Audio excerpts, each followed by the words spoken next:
জয়গুরু বন্ধুরা, যারা স্বাস্থ্য নিয়ে খুবই চিন্তার মধ্যে আছেন, অর্থাৎ যাদের স্বাস্থ্য এরকম কঙ্কাল সার হয়ে গেছে, বুকের পাঁজর বা হাড় গণনা করা যায়, চোখ গর্তে ঢুকে গেছে, চাপা চুপা বসে গেছে, যারা কিছুতেই এই স্বাস্থ্যের পরিবর্তন করতে পারতেছেন না, আজকে তাদের জন্য এমন একটি রেমেডি আমি শেয়ার করতে যাচ্ছি, যে রেমেডিটি যদি আপনারা সঠিকভাবে সঠিক নিয়মে তৈরি করে একটি মাস সেবন করতে পারেন, তাহলে আপনাদের স্বাস্থ্যের পরিবর্তন হতে বাধ্য। যদি কথা শোনেন, কথা শুনতে হবে।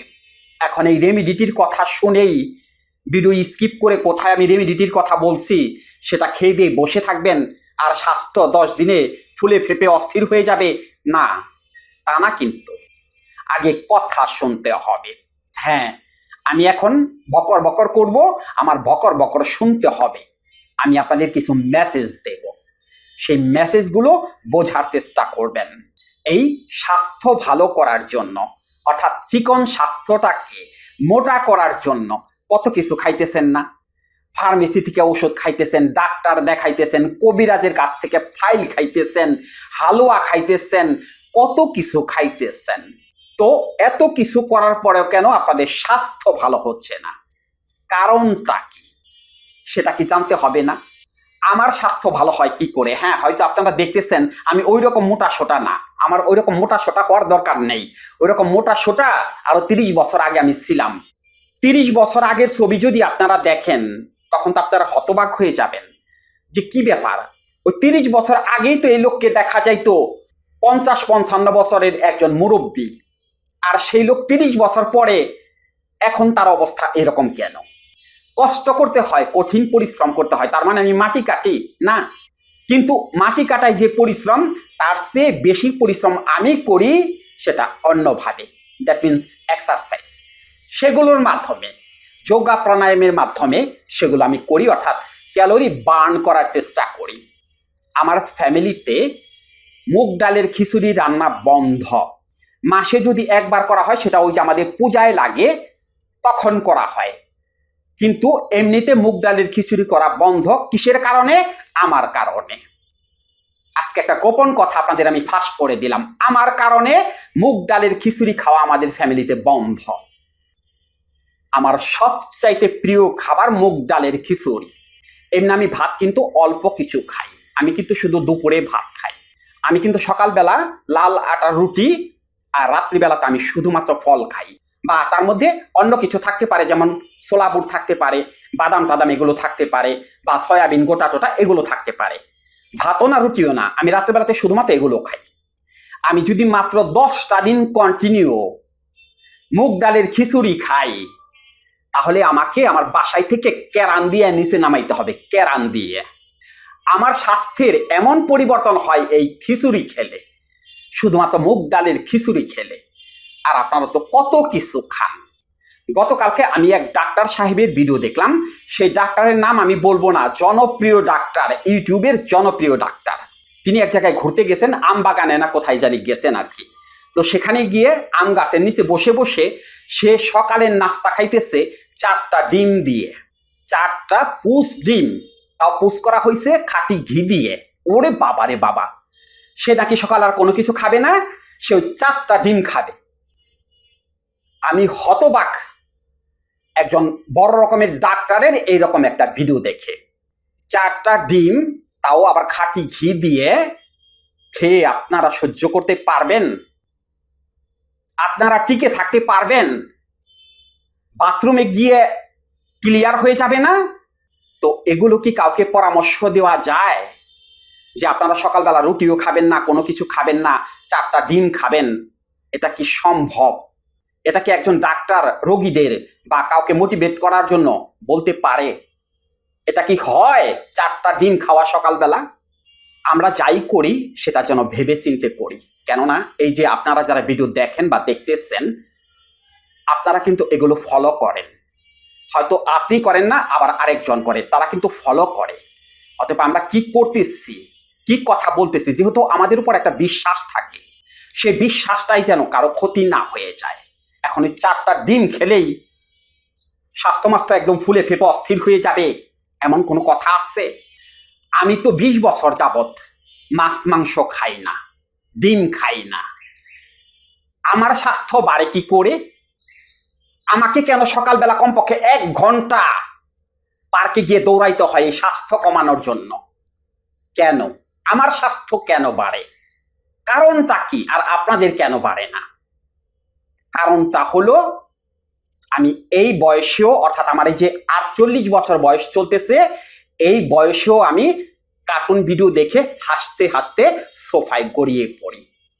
আমি পার্কে গিয়ে পাখির কিচিরমিচির শব্দ শুনি, কোন পাখি কিভাবে ডাকতেছে ওগুলো শুনতে আমার ভালো লাগে।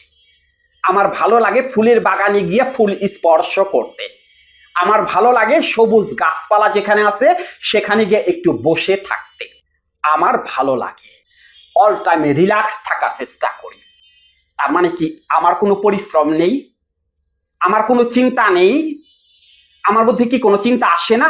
আসে, তবে সেগুলো পজিটিভ চিন্তা, কোনো নেগেটিভ চিন্তা আমার মধ্যে আসে না। আমি সকাল থেকেই তো ব্যস্ত হয়ে পড়ি কখন আমার কি আসছে। এই যে কথাগুলো বললাম যে আমি পার্কে গিয়ে 1 ঘন্টা সময় কাটাই, কার্টুন ভিডিও দেখি, এর একটা নির্দিষ্ট সময় আছে। আমার সময়ে আমি নিজেকে রিল্যাক্স করার জন্য আমি যা খুশি তাই করতে পারি। কিন্তু আপনারা তো পারেন না। আপনারা তো সারাক্ষণ দেহ নিয়ে চিন্তা করেন, সারাক্ষণ দেহ নিয়ে চিন্তা। আয়নার সামনে গিয়ে বারবার দেখতে থাকেন, হায় হায় চেহারা ভেঙে গেল নাকি, চোখ গড়তে পড়ে গেল নাকি, আজকে অমুক আমাকে বলছে আমার স্বাস্থ্য নাকি দিন দিন খারাপ হয়ে যাচ্ছে। সারাদিন এই চিন্তা। আর সারাক্ষণ আমি চিন্তা করি আমার স্বাস্থ্যটা কিভাবে কমবে, আর আপনারা চিন্তা করেন আপনাদের স্বাস্থ্য বাড়ে না কেন। আমি একটু আগে কথাটা বললাম না, আমি তো আপনাদের মতো অত ভালো ভালো খাবার খাই না। আমি ওই যে মুগ ডালের খিচুড়ি পছন্দ করি, আমি সয়াবিনের গোটা পছন্দ করি, আমি লাউ শাক, লাউয়ের ডগা, কচু শাক, কলমি শাক এগুলো পছন্দ করি। আমি মিষ্টি কুমড়ের ফুল ভাজা পছন্দ করি। সেটা বেসন দিয়ে ভাজলে কি মজা লাগে এটা আপনারা বুঝতে পারবেন না, এটা আমি বুঝতে পারি। আমি তো খাই এগুলো, তারপর আমার এত শক্তি কোথা থেকে আসে? ওই যে বললাম না, তফাৎটা হলো ওই জায়গাটায়। আপনারা হলো সারাদিন দেহ নিয়ে চিন্তা করেন, সারাদিন দেহ নিয়ে চিন্তা, কাজকর্ম তো কোনো কিছু নাই, অর্থাৎ পজিটিভ চিন্তাই তো করতে পারেন না আপনারা। আপনারা সারাক্ষণ নেগেটিভ চিন্তা করেন, সারাক্ষণ। আর জানে মা কি হলো, বাম পাশে ব্যথা করতেছে কোনো সমস্যা হবে কিনা, পেটে চিনচিন করে ব্যথা করতেছে কোনো সমস্যা হবে কিনা, পায়খানাটা আজকে ঘন হলো না পাতলা হলো, আজকে পায়খানায় কয়বার গেলাম, প্রস্রাবের সাথে কোনো কিছু গেল কিনা। এই যে সারাদিন যদি এইরকম চিন্তা করেন তাহলে স্বাস্থ্য কোথা থেকে ভালো হবে?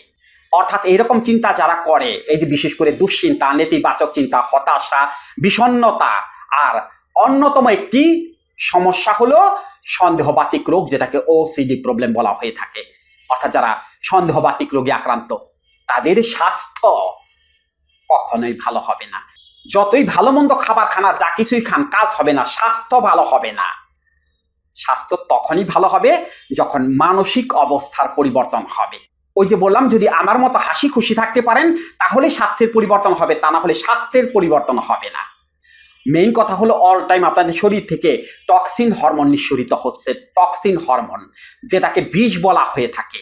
সেই টক্সিন হরমোনের কারণে পেটের সমস্যা হচ্ছে, আর পেটের সমস্যার কারণে আপনি যত ভালো খাবারই খাচ্ছেন ওটা তো গায়ে লাগতেছে না, ওটা তো ওই যে বের হয়ে যাচ্ছে, ওই যে প্রস্রাব বা পায়খানার সাথে বিজল বিজল যে অংশটা যাচ্ছে ওটা তো চলে যাচ্ছে। অর্থাৎ খাবারের যে প্রোটিন বা ভিটামিনটা আছে সেটা তো পায়খানা বা প্রস্রাবের সাথে বের হয়ে যাচ্ছে। তাহলে দেহে কাজে লাগবে কোথা থেকে? স্বাস্থ্য ভালো হবে কোথা থেকে? স্বাস্থ্য তো ভালো হবে না। আমি আপনাদের স্বাস্থ্য ভালো করে দিই, মাত্র 7টা দিন আপনাদের সাথে আমি কথা বলবো। 7টা দিন, প্রতিদিন আধা ঘন্টা করে 7 দিন কথা বলবো। আর স্বাভাবিক কিছু খাবার খাইতে বলবো, ওরকম 4-5টা ডিম খাইতে বলবো না। স্বাভাবিক কিছু খাবার খাইতে বলবো, কিন্তু ওই 7 দিনে আমি কিছু কাজ আপনাদের করাবো। দেখেন তো আপনাদের স্বাস্থ্য ভালো হয় কিনা। ওটাকে কাউন্সেলিং বা সাইকোথেরাপি বলে। অর্থাৎ ওটার মাধ্যমে মানসিক অবস্থার পরিবর্তন করা হবে। আপনার মনের মধ্যে যে সন্দেহ আছে সেগুলোকে দূর করে দেওয়া হবে কাউন্সেলিং বা সাইকোথেরাপির মাধ্যমে। আপনার স্বাস্থ্য এমনিতেই ভালো হয়ে যাবে। আপনি খাবার খাইতে গিয়ে মুখ সুখ কালো করে কোনো রকমের খাবার গিলেন আর কি। খাবার কখনো শান্তিতে খাইতে পারেন? খাবার খাওয়ার সময় সন্দেহ করতেই থাকেন, প্লেট ধোয়া হয় নাই, গ্লাস ধোয়া হয় নাই, খাবারে ময়লা আছে, লবণ কম হয়েছে, তেল বেশি হয়েছে, নাটকের শেষ নাই। আপনি তো রিল্যাক্স হয়ে খাবার খাইতে পারতেছেন না, সেই জন্য তো স্বাস্থ্যের পরিবর্তন হচ্ছে না। স্বাস্থ্যের পরিবর্তন করতে চাইলে আগে মানসিক সমস্যার সমাধান করতে হবে। মানসিক সমস্যার সমাধান হয়ে গেলেই পেটের সমস্যার সমাধান হয়ে যাবে, পেটের সমস্যার সমাধান হয়ে গেলেই স্বাস্থ্যের পরিবর্তন এমনিতেই হয়ে যাবে। এবার আসুন একটি সহজ রেমিডি আপনাদের মধ্যে আমি শেয়ার করে দিই। সেই রেমিডিটি করার জন্য প্রথমেই যে উপকরণটি লাগবে সেটি হলো তিল, অর্থাৎ যেটাকে তিলের শ্বাস বলা হয়। তিলের উপরে কালো অংশ ফেলে দিয়ে ভেতরে যে শ্বাসটা থাকে, বা অনেকে এটাকে সাদা তিল বলে থাকেন, সেই সাদা তিল লাগবে 10 গ্রাম। দ্বিতীয় যে উপকরণটি লাগবে সেটি হলো হাফ লিটার পরিমাণ সয়া দুধ। এই সয়া দুধ কিন্তু যে কোনো ডিপার্টমেন্টাল স্টোরে কিনতে পাওয়া যায়, বাজারে অ্যাভেলেবল আছে। তৃতীয় যে উপকরণটি লাগবে সেটি হলো 2 থেকে 3টি আজোয়া খেজুর। 4 নম্বরে যে উপকরণটি লাগবে সেটি হলো 10 গ্রাম কিশমিশ। এবং সর্বশেষ যে উপকরণটি লাগবে সেটি হলো 10 গ্রাম তাল মিশ্রি। কিভাবে রেমেডিটি তৈরি করে সেবন করবেন? প্রথমেই হাফ লিটার পরিমাণ সয়া দুধ পাত্রের মধ্যে দিয়ে ভালো করে জাল দেবেন। দুধটা যখন একটু গরম হয়ে যাবে তখন তার মধ্যে 2 থেকে 3টি আজোয়া খেজুর বিচিগুলো ফেলে দিয়ে ছেঁচনি দিয়ে ভালো করে ছেঁচে পিষে নিয়ে দুধের মধ্যে দিয়ে দেবেন। এবং তার সাথে 10 গ্রাম কিশমিশ এবং 10 গ্রাম তাল মিশ্রি দিয়ে এমনভাবে জাল দিবেন যেন দুধটা কমে চায়ের কাপের 1 কাপ পরিমাণ অবশিষ্ট থাকে। সেই দুধের মধ্যে, অর্থাৎ সেই গরম দুধের মধ্যেই কিন্তু পাত্রে থাকা অবস্থায় 10 গ্রাম তিলের শ্বাস দিয়ে 2 মিনিট আবার একটু ফুটাইতে থাকবেন বা একটু নাড়াচাড়া করতে থাকবেন। তারপর পাত্র থেকে নামিয়ে নর্মাল করে নেবেন। পায়েসের মতো সুন্দর একটি জিনিস তৈরি হয়ে যাবে। কখন সেবন করবেন? রাত্রিবেলাতে ঘুমোতে যাওয়ার আধা ঘন্টা বা 40 মিনিট আগে সেবন করবেন। কন্টিনিউ 1টা মাস সেবন করে যান, দেখুন স্বাস্থ্যের পরিবর্তন হয় কিনা। তবে এই যে এটার সমাধান তো করতে হবে রে ভাই, এটার সমাধান না হলে তো এটা কাজে লাগবে না, ওই যে বের হয়ে যাবে। তো সেই জন্য এটার সমাধান করতে হবে, অর্থাৎ পেটের সমাধান করতে হবে। আর পেটের সমাধান করতে হলেই আপনার মানসিক সমস্যার সমাধান করতে হবে, সেটা অবশ্যই কাউন্সেলিং বা সাইকোথেরাপির মাধ্যমে। এই বিষয়টি খেয়াল রাখার চেষ্টা করবেন। সবাই ভালো থাকবেন, সবার জন্য শুভকামনা রইল।